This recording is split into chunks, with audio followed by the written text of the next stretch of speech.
Hollywood, California, Monday, June 8th.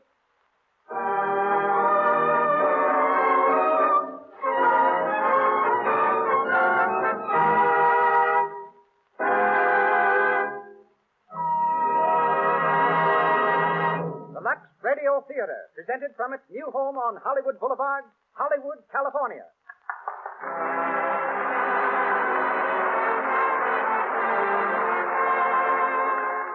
Lux presents Hollywood. Such great personalities as William Powell, Myrna Loy, W.S. Van Dyke, Theda Bara, James Seymour, Minna Gombell, Porter Hall, and many others will take part in this presentation sent to you by the makers of Lux Toilet Soap, the beauty soap of the stars. Appearing before a distinguished Hollywood audience, Mr. Powell, Miss Loy, and a cast of 18 great players present the play that has broken box office records from coast to coast, The Thin Man.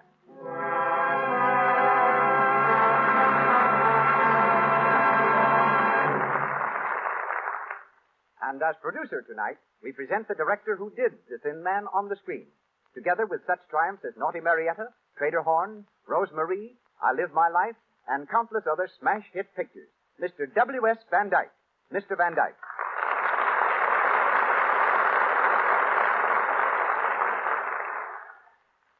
Hello, everybody. Well, it's a great scene at the Lux Radio Theater tonight. In our audience, we have Betty Davis, Jimmy and Lucille Gleason, Bob Armstrong, Ole Olson of Olson and Johnson, Stu Irwin, Jimmy Starr, Thanos Communist, Evelyn Venable, Mr. and Mrs. Leon Schlesinger. Maybe it would interest you a little inside information on the show we're doing tonight, The Thin Man, and about William Powell and Myrna Loy, who are going to do it for you. As you know, The Thin Man was a best-selling novel by Dashiell Hammett. Hunt Stromberg, down at the studio, MGM, got a hold of it and brought it to me. Woody said, if you'll make this picture, I'll buy the story. Well, I read it, and while it was a good enough mystery story, there was something else about the book that struck me. Here was something new and fresh and very charming. A romance between a man and his wife. It's a story of a couple of kids that understood each other and had a blessed confidence in each other. Beneath all the casualness and all the wisecracking, there's a lovely, wholesome relationship. Something really deep and sweet and inspiring. Well, we decided to make the picture. Albert Hackett and Francis Goodrich wrote a swell script. William Powell and Myrna Loy played the parts. And how? They played them beautifully, because Powell was just Powell and Loy was just Loy. Both of them wisecracking all the time and clowning right through the picture. I suppose you know that plenty of motion pictures take from 2 months to a year to shoot. We did The Thin Man in 16 days, retakes and all. Of course, it wasn't a pretentious picture. We didn't make it as one. I hate epics. But it is evident that people liked it. It has been very interesting to study out how they could tell this story on the radio. Bill and Myrna have had a lot of fun getting it ready for you, just as they did making the picture. And from the original story, from the original motion picture cast, we have, and are fortunate in having, Minna Gombell, Porter Hall, William Henry, and Thomas Jackson here tonight. So here we go, with William Powell and Nick Charles, and Myrna Loy as Nora in The Thin Man. Here they come, Bill Powell and Myrna Loy.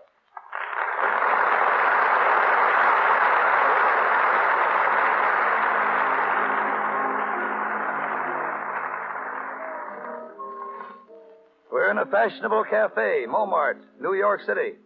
It's Christmas Eve, and the well-appointed dining room is filling rapidly. From the bar comes a good-looking young fellow of about 35, tall, casual, and worldly wise. He's Nick Charles, the well-known private detective, played by William Powell. And he's waiting for his charming wife, Nora, played by Myrna Loy. As he takes his place at the table, a young girl on the other side of the room recognizes him and hurries over.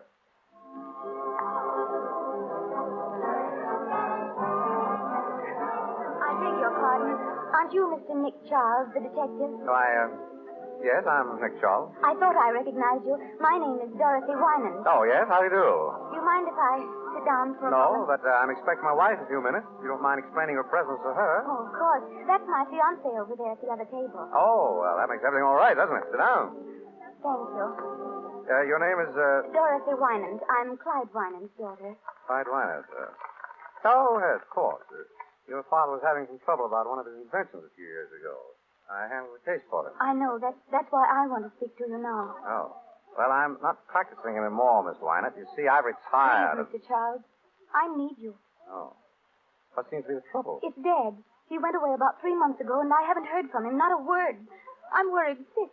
Oh, I wouldn't if I were you. After all, he's an inventor. He gets an idea he wants to work on. It's only natural that he should hide away somewhere. He's done it before. Yes, but never for 3 months. Did you see him before he left? No. Mr. Macaulay was the only one he spoke to.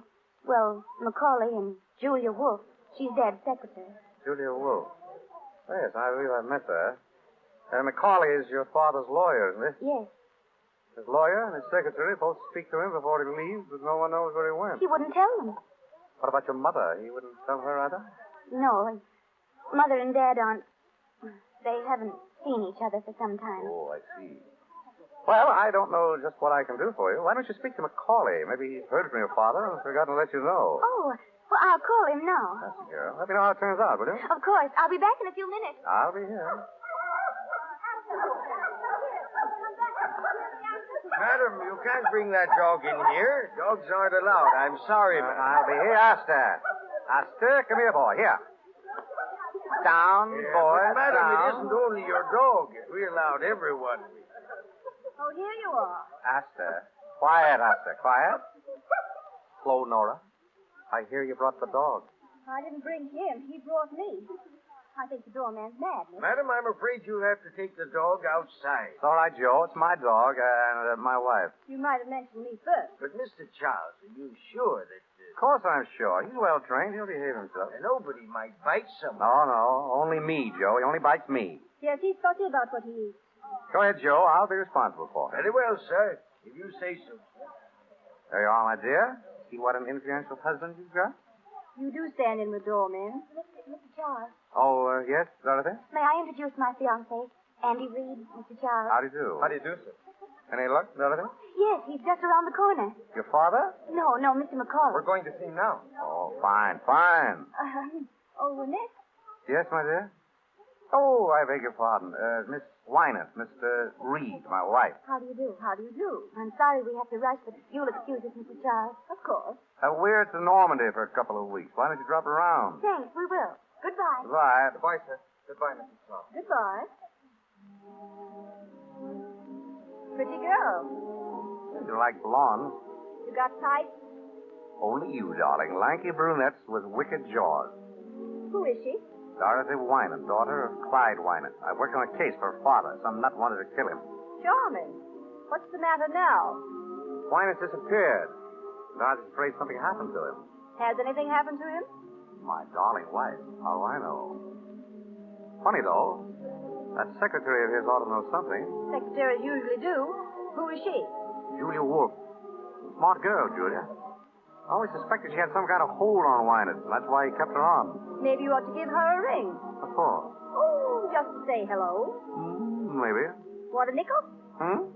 No, I've got one. I'll be right back. Hello? I want Skylar, 40962. No, Skylar. That's right, 40962.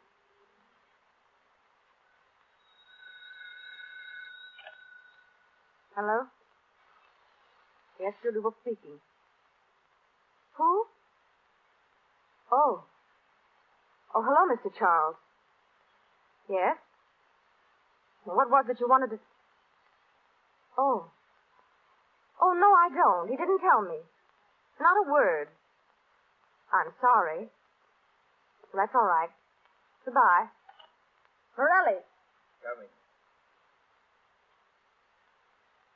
Well, who was that? Nick Charles. The detective? He wanted to know where Wynant was. Oh, yeah? Why? He didn't say. Did anyone see Wynant come here that night?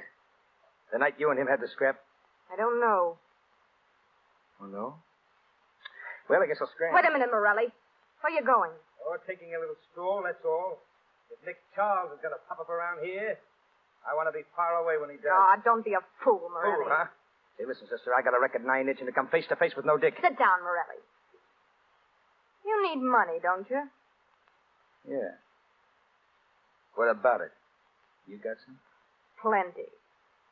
I'm Wynant's secretary. Oh, yeah? What do you mean by that? Wouldn't you like to know?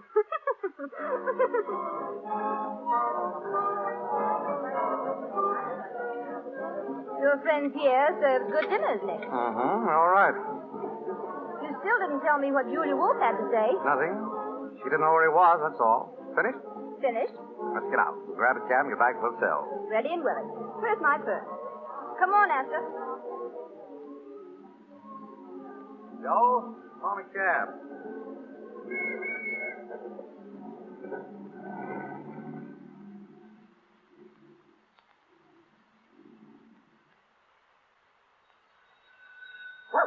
Hello? Hello? Esther, be quiet. Stop it. Hello? Yes? Who is it? Oh, he is. I see. Thank you. Oh, Nick. Yeah? It's Mr. McCauley. He's on his way up. Call him. What do you want? Isn't he Wyman's lawyer? Yeah? Maybe he's got some news. Well, he ought... Say, you're worrying an awful lot about this business. Forget it. I'll open it. I'm Mrs. Charles. Come in, Mrs. McCauley. Hello, McCauley. Well, hello, Charles. Well, how are you? Fine. Sit down. Thanks. Dorothy told me you were here. I took the liberty of coming to see you. Of course. Charles, what's Mimi up to? Mimi? Oh, Dorothy's mother. Does she have to be up to something? She usually is, trying one way or another to get money out of Wynant. I wanted to find out if you were, sleuthing for her. I haven't been a detective 4 years. Oh, you don't say. Oh, my wife's father died and left her a lumber mill, a narrow gauge railroad, and, a couple of other things. I'm looking after them. I see. What's all the fuss about? Is Wynant in hiding? Well, you know as much about it as I do. I haven't seen him in 3 months. He sends word through Julia Wolf when he wants money. I give it to her, and she gives it to him. Mine? Hello? Oh, just a moment, please. It's for you, Mr. McCauley. Your office. Oh, thank you. Hello? What? He is? Well, where is he? Oh, very well. Well, he's back in town. Mr. Wyman? Yes, thank heaven. He's waiting for me now. Well, I've got to rush. I'll tell you, it's no joke working for a man like that. Oh, goodbye, Mr. Charles. Goodbye, Charles. Hello? Merry Christmas. Same to you.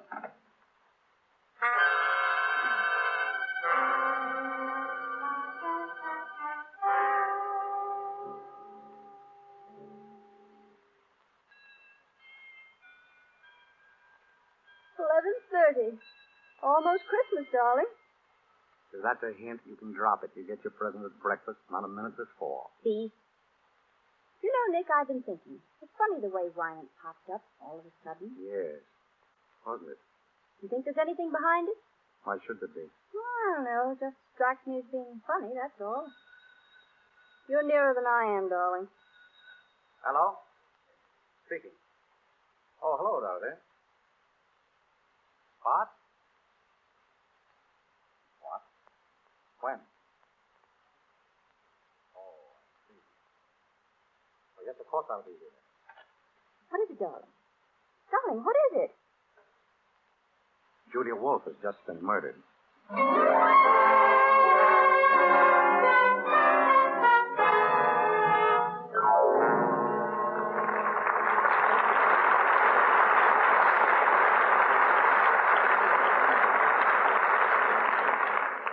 You are listening to William Powell and Myrna Loy in the story of The Thin Man from the stage of the Lux Radio Theater in Hollywood Boulevard.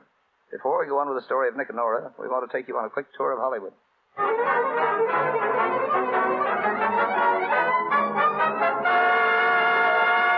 Lobby of the Hotel Roosevelt, where stars and newcomers gather.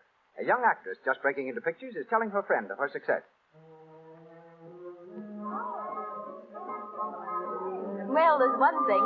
I've got one of the best managers in Hollywood, and that means a lot. Oh, but the rules he's laid down for me. Gee, what do you mean, rules? Well, you'd think I was going into training for the Olympics. I've got to lose 5 pounds. I've got to take lessons in singing and diction, and of course my complexion's got to be perfect. I've got to be more careful than ever not to get little blemishes or enlarged pores and what they call cosmetic skin. Thank goodness I know enough to use Lux toilet soap regularly, the way everybody around here does. 9 out of 10 beautiful Hollywood screen stars use Lux toilet soap and have for years. Here's what the famous Claudette Colbert has to say. When I tell people how simple my complexion care is, They always seem surprised. I use cosmetics, of course, but I always use Lux toilet soap to guard against cosmetic skin. It's easy to keep skin lovely, my way. And now, on with the show of the Thin Man.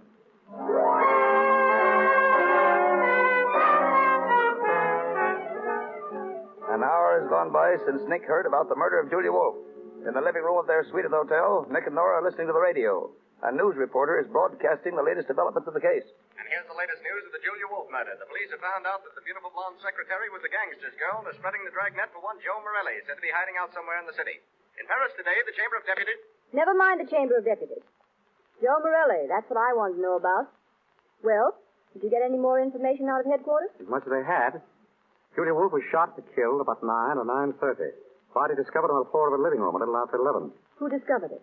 That'll surprise you. Mimi Wynant. Dorothy's mother? Right. What was she doing there? I don't know. Where's Clyde Wynant? Still missing. Missing?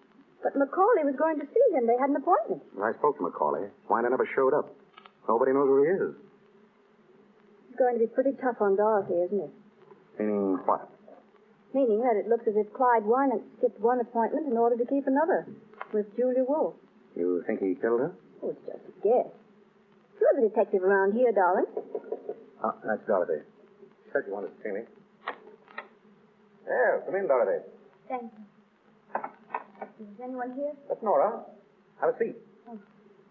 Hello, Dorothy. I'm sorry for breaking in on you like this. Oh, that's all right. We're used to it. Anything wrong? Julia Wolfe is dead. Yes, we know that. Here's the gun she was shot with. What are you trying to tell me? That you did it? Yes. I hated her. She kept me from seeing my father. I went down there to ask her where he was. She wouldn't tell me. I shot her. Where did you hit her?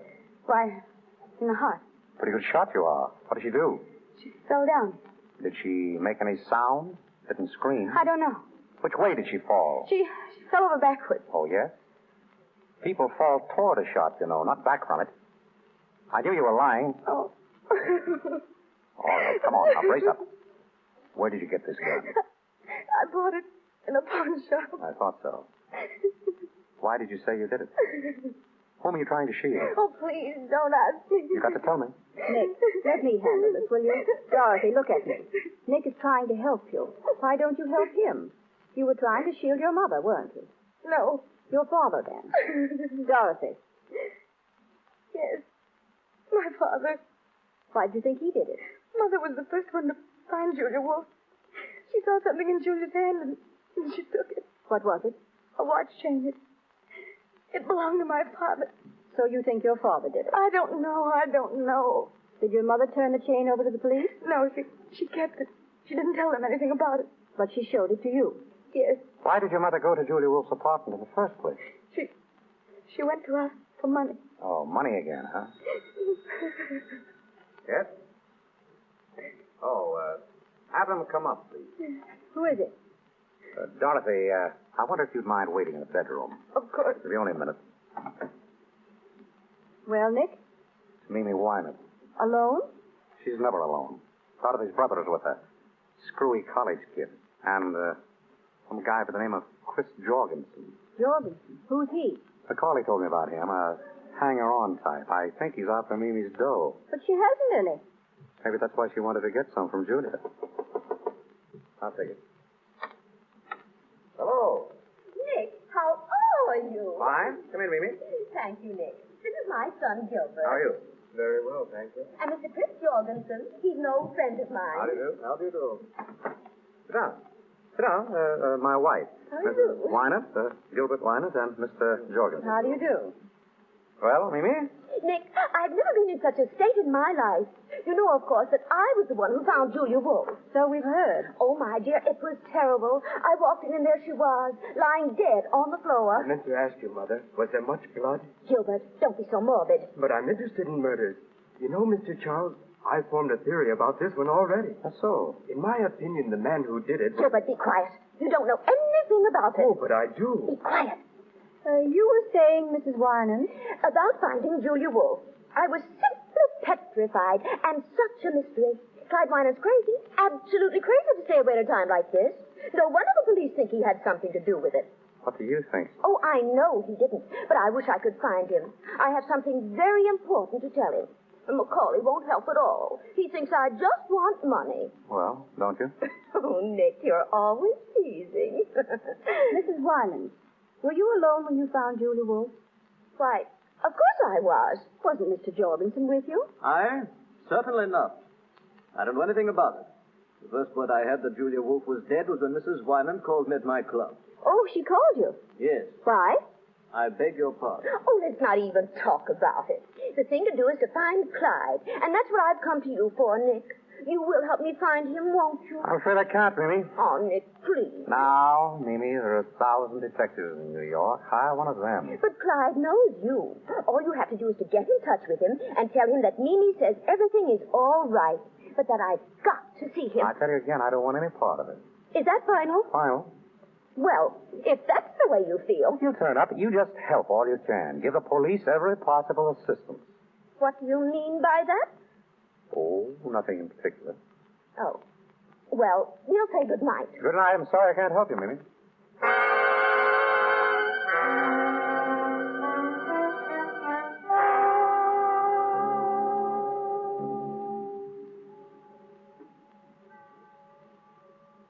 Hello. Is this the Normandy Hotel? I want to speak to Mr. Charles. Yeah, Nick Charles. Hello, Mr. Charles? Say, I'm sorry I woke you up. But, Mr. Charles, I'd like to lay a proposition before you. It's about the murder of Julia Wolfe. Well, what's the difference who I am? Oh, wait a minute. All right. Wait a minute. Don't hang up. I'll tell you who I am. But you got to keep it under your hat. I'm Al Nunheim. Yeah, Nunheim. Now listen, I know who murdered Julia Wolfe, see? Sure I do. And I'll spill it to you for $5,000. I'll tell you how I know. Because I was outside of her apartment when she was shot. And I saw the one who did it. And I'll spill it to you when I get... Hey, wait a minute. Hey, I can't talk now. I'll call you again. Hello? Hello? Hello, are you still there? Hello? Well, what the... Now what's on? I don't know. I'm crank, I guess. He hung up. You better get back to bed and get some sleep.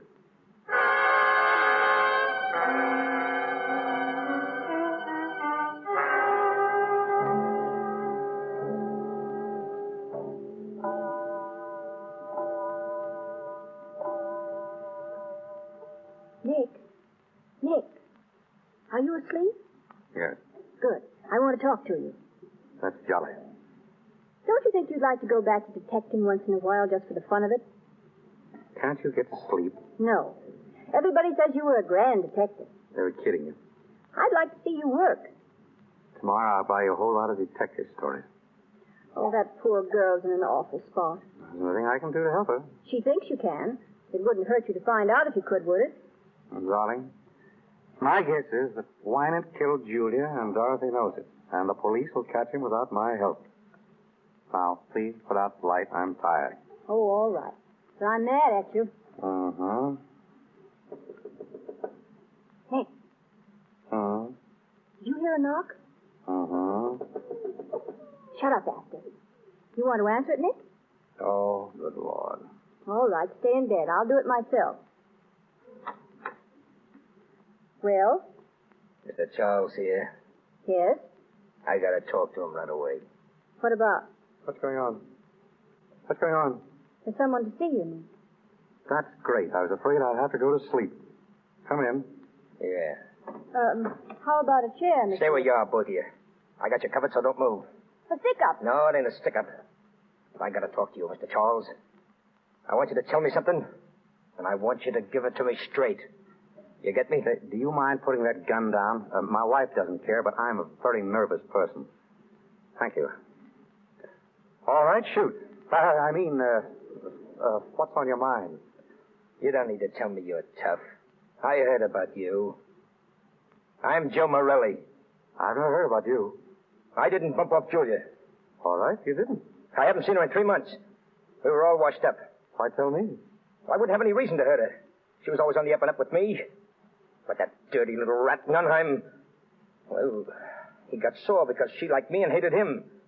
So he put the finger on me. That's all very swell, brother, only you're peddling your fish in the wrong market. I've had nothing to do with it. Now, listen. The boys used to say that you were okay, a square guy. Now, that's why I'm here. What's the law doing to me? Do they think I did it? Or is it just something else to pin on me? I'd tell you if I knew, but I'm not in on this. Ask the police. Now, that'd be very smart. The boys would love to have me come in and ask questions. They'd like it right down to the end of their blackjacks. Now, I came to you on the level.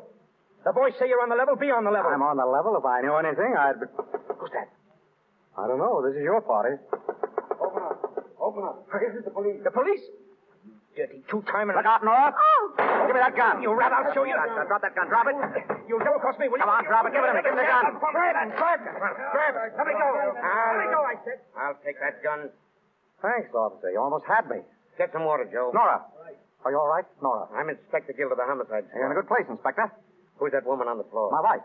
This guy shoot her? No, he tried to shoot me. I socked her on the jaw to get her out of the line of fire. I guess I hit her too hard. Nora. Oh. Look at me, Nora. Are you all right, darling? Oh. You darn fool. You didn't have to knock me out. I knew you'd take him, but I wanted to see you do it. She's all right. Okay, Slattering. Take Morelli downstairs. Come on. Don't push. I said don't. How'd you people have to pop in, Inspector? We hear this is getting to be a sort of a meeting place for the Wyman family. So we figured we'd stick around in case the old man himself shows up. Then we seen Morelli sneak in, and we decided to come up. And it was pretty lucky for you, too. Yeah. Morelli a friend of yours? I never saw him before. What's he want of you? Wanted to tell me he didn't kill Julia Wolfe. What's that to you? Nothing. What did he think it was to you? Ask him. I don't know. I'm asking you. Keep on asking. Oh, so you're going to keep mum, huh? All right, Mr. Charles. I won't bother you tonight, but I'll be in tomorrow morning, and I'll have plenty of things to ask. Good night. Thank you, Inspector Guild. Next time you come, try to stay longer.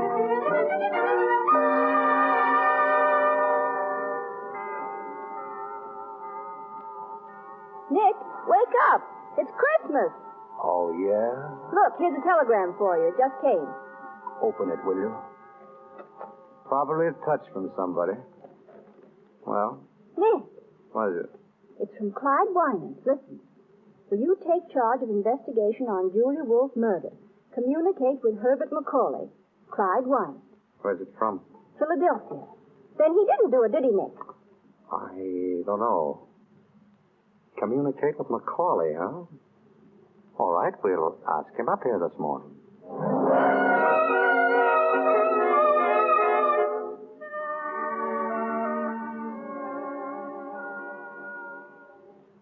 There you are, Macaulay. What do you think? Well, he wants you to handle the case. Yeah. Oh. Well, what are the chances of you doing it? Slim. Oh, please, Nick.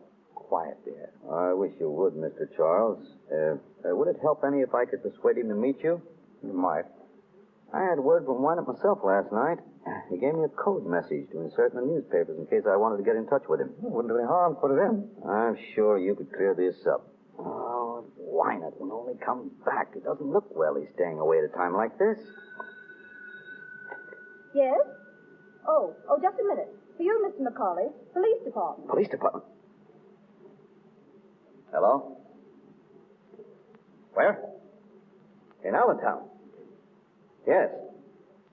Well, when's the next train? Right. I'll get that. Well? Wynant's tried to commit suicide. They wanted me to go down and identify him. Well, I guess this changes the whole story, doesn't it? That looks like an admission of guilt. Oh, I had such hopes. I thought if you got on this case... well. Well, it's no use thinking about it now. Well, I'm sorry to have wasted so much of your time. You'll excuse me, won't you? Of course. Goodbye. Bye. Well, that's that. What's the matter with you? Oh, the mystery's all gone. And I wanted you to find out who did it. Maybe I will. But why not? I don't believe he did it. Why don't you? No reason. That's fine. But I'm going to find out. Come on, Dr. Watson. We're going places. I want to speak to Inspector Gill.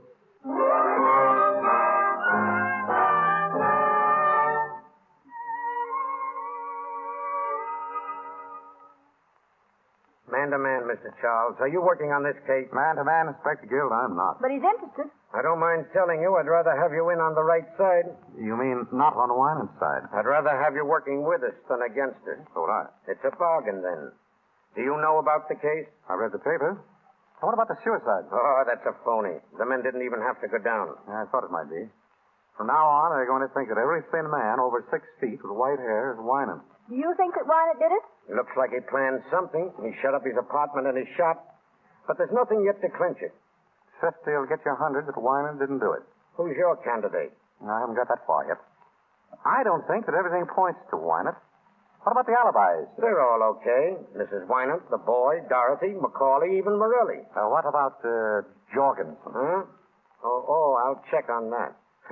Well, I'm afraid this is kind of dull for you, Mrs. Charles. Dull? I'm sitting on the edge of my chair. Frankly, I'm stunned. I don't know what to do next. What about you, Charles? Me? No, but I've got a hunch. What is it?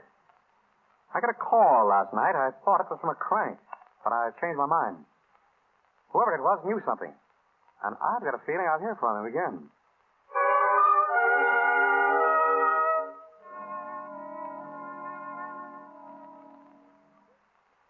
What time is it?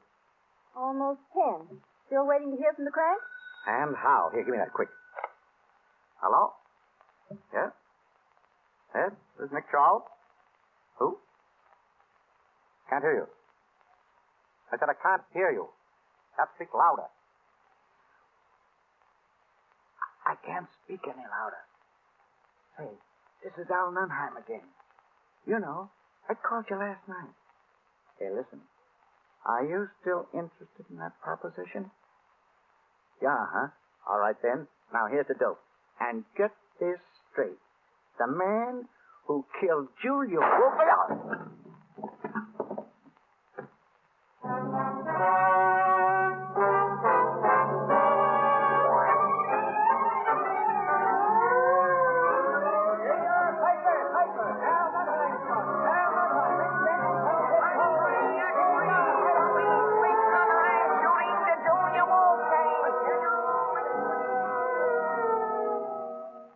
What's this, Gil? You think Winant killed Julia Wolf and Nunheim? Right. Why? 2 reasons. First off, Mimi Winant came across with a watch chain. She plucked off Julia's body. Oh, she did, huh? It belonged to Clyde Winant. Yeah. What's the second reason? A pip. The bullet that killed Nunheim came from the same gun. That's all right, Inspector. All right, it's perfect. Clyde Winant is guilty of both those murders. Maybe. What? 50'll still get you 100. I say Winant's innocent. You can say what you want, but I'm spreading a dragnet for that guy over every town in these United States. And I'll get him, too.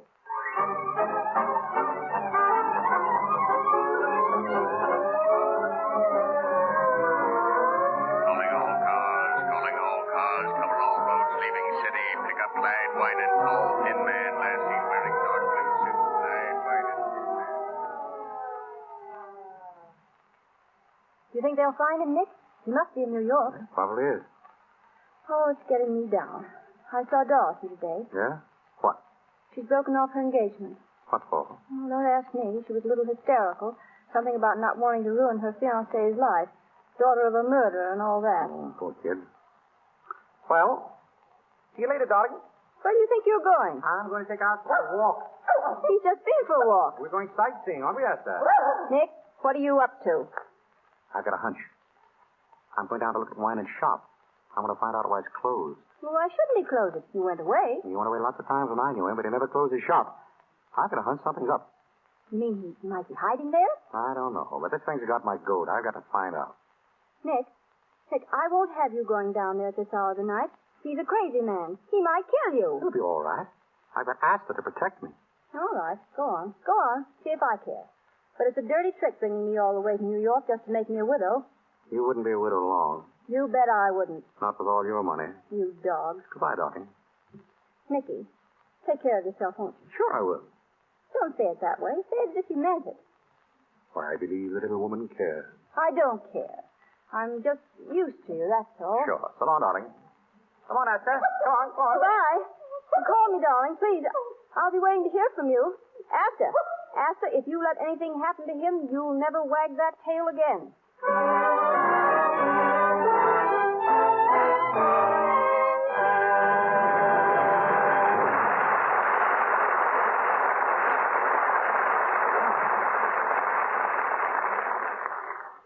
You're listening to the Lux Radio Theater's production of The Thin Man, starring William Powell and Myrna Loy, with the music under the direction of Louis Silvers. This is W.S. Van Dyke speaking.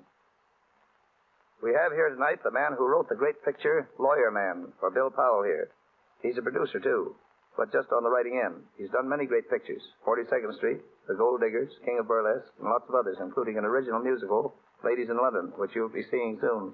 And here he is, the man whose name you'll see on the screen before the picture starts. One of Hollywood's greatest picture writers, James Seymour. Come here, Jim.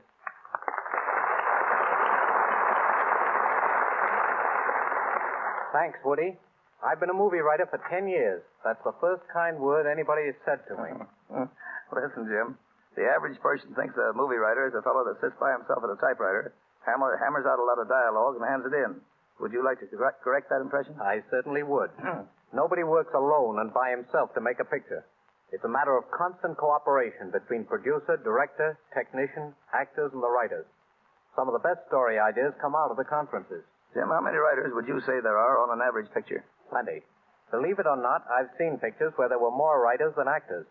If all the people who contributed to the story got screen credit, it would look like a page from the telephone directory. You've written on both the stage and screen, Jim. Tell the folks how they're different. Well, pictures have less talk, but they tell more in less time. Like concentrated foods, all the good and none of the waste. In the theater, everything must be brought to the audience.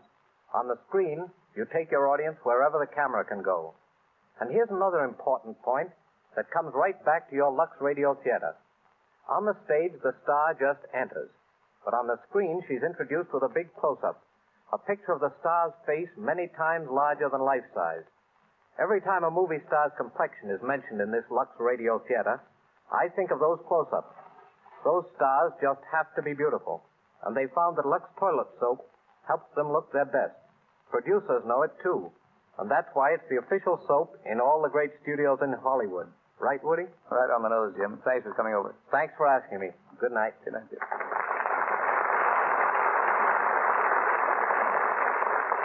We pause for station identification. This is the Columbia Broadcasting System. The Thin Man.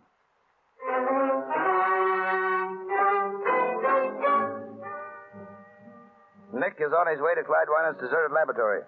In a dark and desolate section of the city, his cab veers sharply around the corner and pulls up in front of a gloomy, old, rickety building. Say, mister, are you sure this is the place you wanted? Looks like it.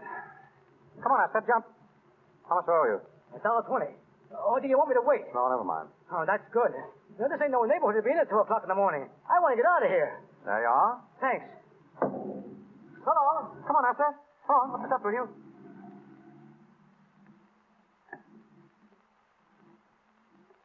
Hello.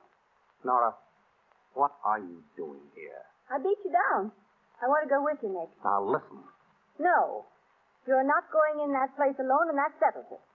Now get out that skeleton key of yours and open that door. I'm here to stay. All right, come on. Test. Darling. Nice neighborhood Winans picked out for his laboratory. I can almost hear the chains rattling. Do you believe in ghosts, Nicky? There we are. Come in. Quiet.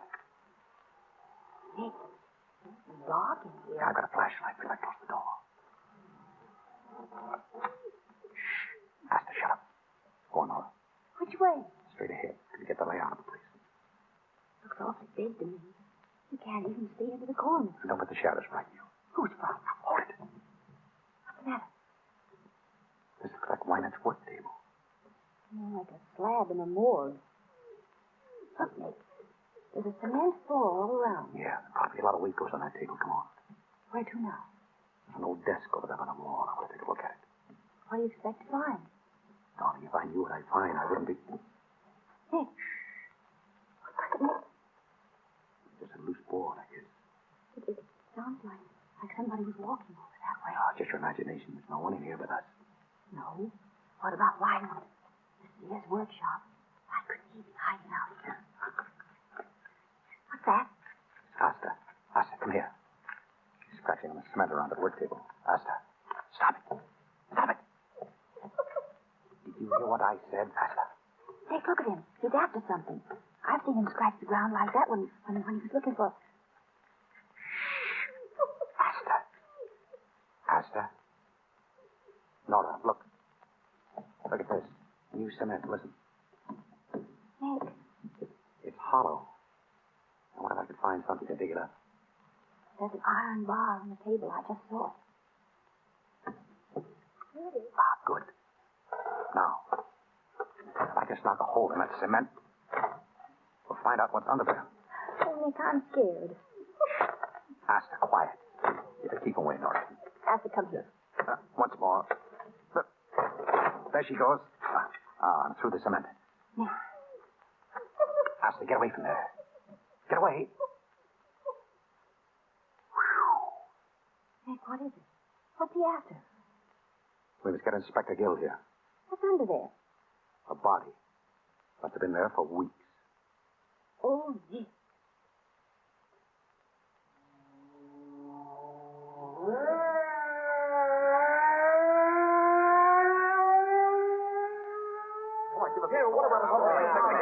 Wait a minute. Wait now, you reporters. You'll get the story as soon as I can give it to you. Until then, you gotta leave this alone. Come on now, get out. Those reporters are enough to drive a guy nuts. Well, you were right, Nick. It was a body. A skeleton, rather, buried in lime. I wonder what Wynant had against this one. Did you find any clothes? Yeah, but no identification on them. Just a silver belt buckle with the initials DWR. DWR. Who was that? I got a good idea. That case you worked on, the guy who threatened to kill Wynant. What was his name? Oh, Rosewater. Yeah, Rosewater. He said Wynant tried to steal an invention, didn't he? Yes, but we figured it was just blackmail. Just the same, Wynant wouldn't mind having him out of the way, would he? And according to the doc, the body's been there at least a couple of months. That's just about the time Wynant closed the shop. Right. Did you put the skeleton under the fluoroscope yet? Half an hour ago, we found the bullet he was killed with, and something in the leg bone. An old piece of shrapnel. Shrapnel? Yeah. Why? Shrapnel in the leg bone. He probably limped. What do you mean? Oh, nothing. Well, so long, Inspector. I'm going to pick up my wife, take her home. It's been a long night. So long. Give her my best, will you? Right.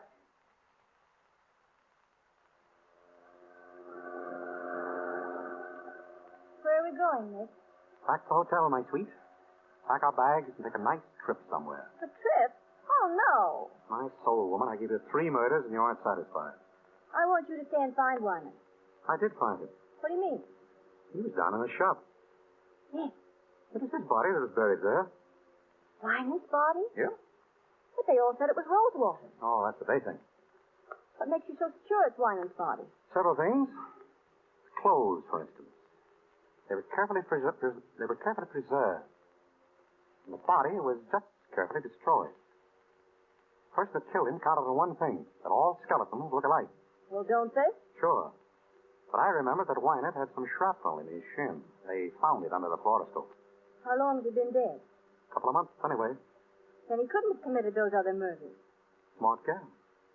Wynant dead. Does Dorothy know? No, nobody but you. I didn't even tell Gil. Why not? I want to lie low till I get the whole dope. I don't want to go off half-cocked. What are you going to do? I'm going to get the real murderer. I've got an idea. Want to see me take him? Yes. You got a nice evening dress? Oh, I've got a Lulu. Why? I'm going to give a party, a dinner party. Everything from Russian caviar to camembert cheese, an orchestra behind the palms, subdued lighting. What is this? And I'm going to invite all of the suspects. The suspects? They won't come. Oh, they'll come. I'll have Gil issue the invitations. Nick, who's going to be there? Everybody. You, me, Dorothy, Eric's fiancé, His name's Andy. Right. Macaulay, Mimi, Gilbert, Jorgensen, and Morelli. Oh, darling, what a lovely party.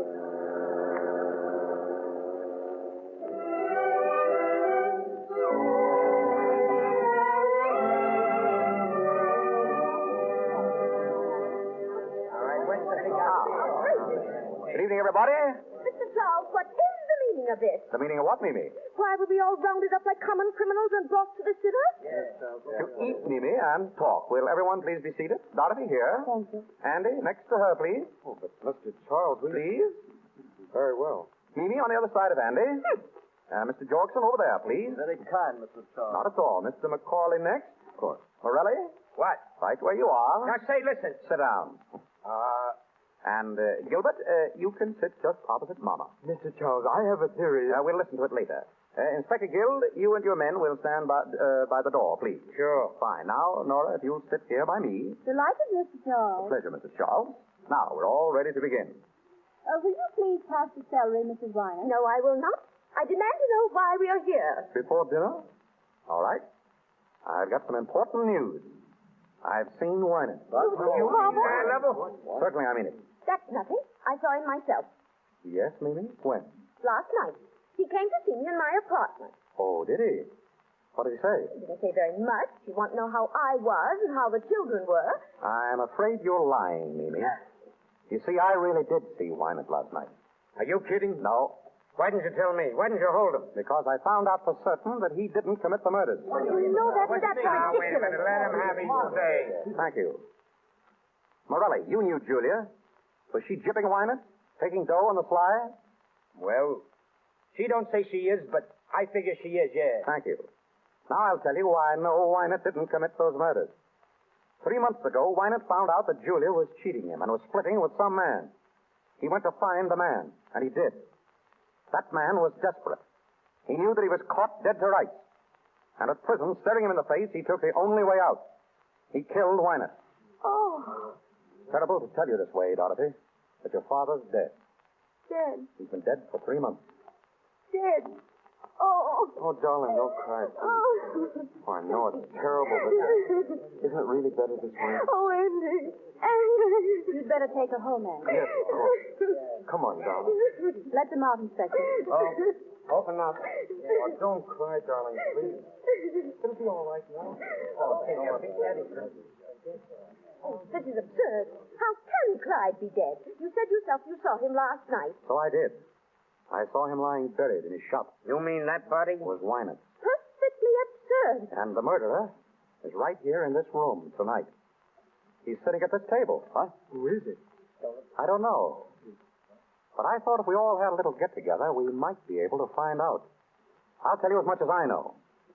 This murderer is a very clever man. He planned the whole thing beautifully.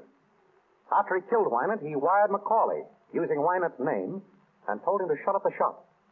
Then he took Wynant's body and buried it in the shop with another man's clothes to throw us off the track. He even put a belt buckle with an R on it, hoping that we'd think it was Rosewater, an old enemy of Wynant's who dropped out of sight years ago. Morelli. Yeah? Would you mind holding your knife the other way? You're worrying Gilbert. Oh, excuse me. Nick, if that knife is missing, I'll look for it in your bag. I'll help you look. Well, after our hero had killed Wynant, he got a brilliant idea. He realized that he and Julia could still collect money. Wynant was supposed to be on a trip. No one knew where. So our dinner guests wrote letters to Macaulay, signing Wynant's name, so that Macaulay would continue to send the money to Julia. He even telephoned Macaulay. Do you remember Macaulay? The first day that you came to see me. He telephoned that he was in town. Well, it must have been Wynant. I should have known if it weren't his voice. Oh, he was clever about that. He called when you were out. Now, that same afternoon, Julia telephoned him. She said that you were coming, Mimi, to ask about Wynant. He got terrified. He was afraid that Julia would break down and tell. So he went to Julia and killed her. And left Wynant's watch chain in her hand. Maybe, what is the story about that? If I ever get... I don't know. Guy that did that to Julia, it makes sense. I hope you're well. Quiet, please. His plan was still working beautifully. The only hitch was a man named Nunheim who had found out something. So our hero bumped him off, too. But our hero overlooked just one item. The telegrams, wires, and telephones were all very well, but no one had seen Wynant. So the murderer picked on poor Mimi here to strengthen his case. Mimi is the only one at this table who can tell us who the real murderer is. Mimi? Who was it told you to say you'd seen Wynant? Nobody told me. I did see him. What did he pay you, Mimi, to stick to that story? It isn't a story. It's true. I did see Wynant. He's not dead. You're lying, Mimi. But then you'd do anything for money. You're getting a good price for saying you saw Wynant. I'm not going to stay here and be insulted. Sit down. You're getting a good price, Mimi. But don't forget this. 2 other people were in with him on this deal. Julia and Nunheim. When he thought they might spill something, he bumped them off. You ought to know darn well that he's not going to take any chances on you. What do you want to do, be next on his list? No. Then who is he? Who paid you that money? Macaulay. Macaulay, you dirty little... I think that will hold him. Oh, boy, what a wallet. Hey, nice work, Mr. Charles. There's your man, Inspector. Mr. McCauley. I can't believe it. What do you want me to do? Wrap him up in cellophane? Pick him up and get him out of here. Come on, boys. Grab him. Let me get a hand. Yes, you took him. I knew you would. Yeah, another case like this, and I'll develop into a prize fighter. Oh, Nicky, you're grand. You're glorious. I bet you say that to all the boys.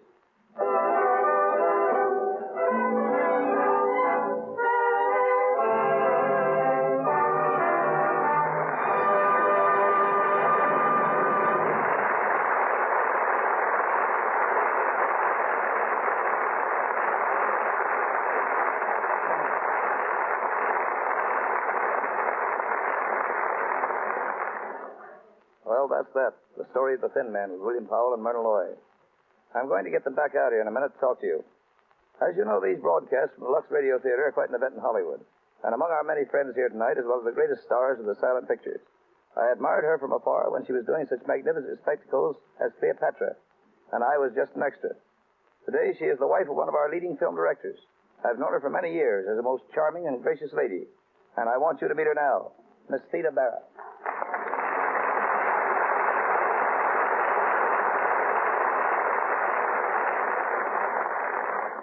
Thank you, Woody. Our Hollywood entertainment has certainly developed amazingly since I was making pictures. Yes, everything's different now. As you and I know, before pictures grew up and started to talk, we had to translate all emotion into pantomime. Oh, you may think you have trouble today, but do you remember the difficulties we had working with a split screen? We had to express jealousy, hate, love, or devotion, all in pantomime, and at the same time keep pace as the director guided us with a 1, 2, 3, 4, just as a metronome guides a pianist. Pantomime has always been one of the greatest of arts. And may I say, Miss Bara, I have always thought that you were one of the greatest masters of that art. Oh, you're very kind, Woody. We worked awfully hard making those pictures. For instance, in making Cleopatra, we had no research department at the studio. I worked myself for months with the curator of Egyptology at the Metropolitan Museum in New York. It was great fun, though. I understand, Miss Bara, you're going to make some radio appearances. Yes, I am. And I'm also going to do some motion picture work. No, that's good news. I'm considering an offer now, running through scripts and ideas. Oh, I just hope everyone will be as happy about another Theda Bara picture as I am. The public has been very good to me in the past. And I know they'll be awfully glad to see you again. I'm sure it'll be a great thrill not only seeing you, but hearing your voice. Thanks, Miss Bara, for joining us tonight. I'm glad I could. Good night.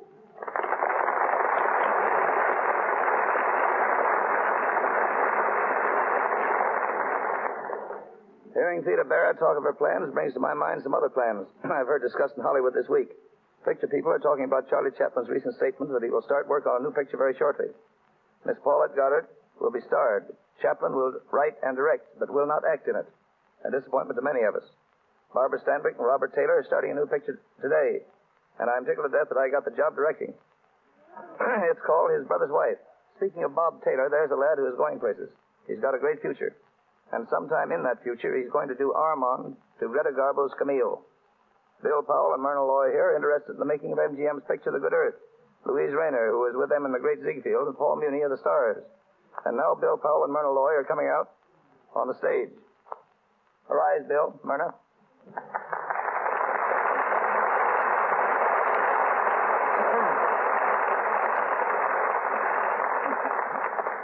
Kids, you did a great show. You're really marvelous. What, no retakes? No property man. Yeah, Bill. I'll bet you're glad my property man isn't here. Remember how he used to swat you with a broomstick when you weren't hurrying on the set fast enough? Yes, that Harry Alvarez is a great fellow. He's the most independent cuss in the whole picture business. Listen, Bill, that fellow was with me in the Arctic when we made Eskimo. He was with me in African jungle when we made Trader Horn. And after a man has handled crocodiles, sharks, pythons, and polar bears, you can't expect him to be afraid of a mere actor. Yeah, there's only one thing I can never understand about that picture, Eskimo, Woody. How did they tell you from the polar bears? He wore rubbers. I wore a hat. It must be pretty tough, Woody, when you have to plow through swamps, jungles, tropics, and the Arctic. I suppose when you call up and say you're going on location, your wife says, oh, yes, location. Do you want the snowshoes or the snakebite medicine? Unfortunately, she doesn't say that. When I say I'm going on location, she just says, you are not. Incidentally, I thought all about that traveling, I thought all about it when the Lux Soap people asked me to do this broadcast. Isn't it funny? In the Arctic, soap is something they like to eat. In the tropics, they use soap for money. And here in Hollywood, soap is something that keeps the stars beautiful. Now, I can see that it keeps Myrna beautiful, Woody, but when are you going to start using that? Nice beauty talk, soap? nice talk. But I do use it, that. And that's no kidding. Anyway, thanks for coming up, kid. Goodbye, Woody. Goodbye. Bye-bye.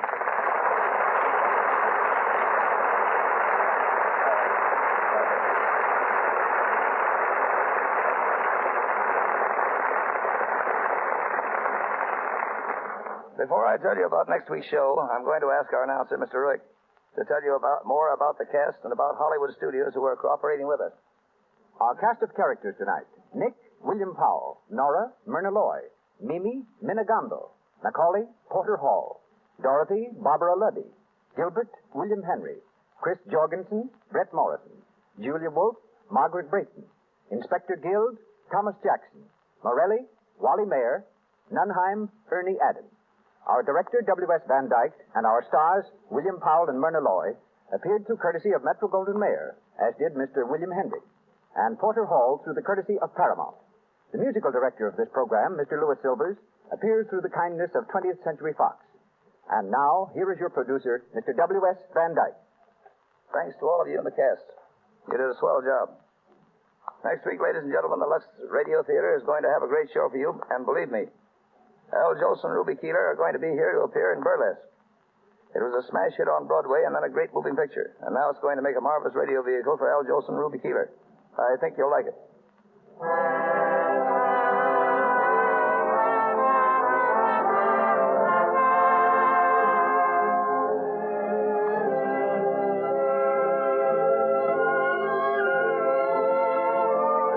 Cecil B. DeMille will return to the Lux Radio Theater in time to produce Burlesque. And you know he'll give you a great show.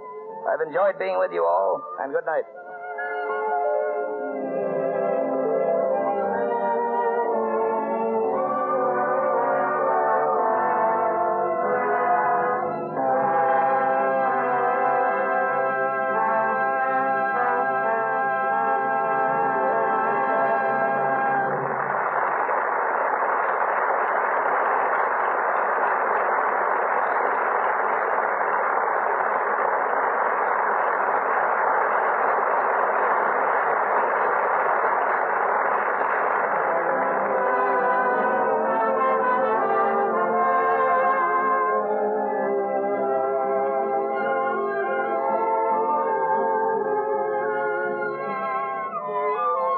This is the Columbia Broadcasting System.